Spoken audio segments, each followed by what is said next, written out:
እግዚአብሔር ጊዜ የሚሰጠን ለምንድን ነው? አንድ እንድናድግ ነው። እስኪ እንድናድግ በሉ እንጂ ዝም ብሎ አዲስ ዓመት በመጣን ቁጥር አሁን ለሰው ሁሉ እንድትናገሩ፣ ለጓደኞቻችሁ ሁሉ፣ ለእናንተም ለራሳችንም እኔም ጭምር ነው። ሰው በየጊዜው ያቅዳል። በየጊዜው ትናንት ያልተለወጠ ሰው ዛሬም ማቀድ አለበት። ዛሬም መዘጋጀት ነው እና መንገር ያለብን ነገር ምንድን ነው?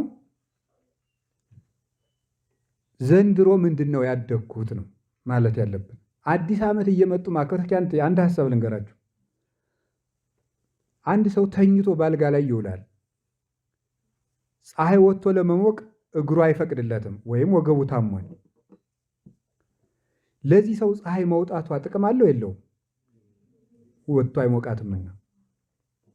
ላልተለወጠ ሰው አዲስ ዓመት ትርጉም የለውም።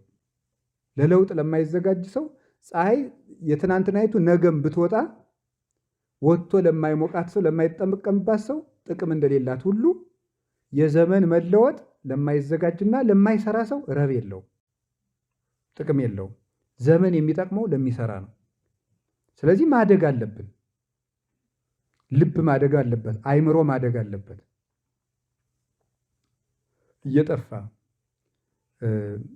ሰው እየጠፋ ከሄደ ቢቀር ይሻላል።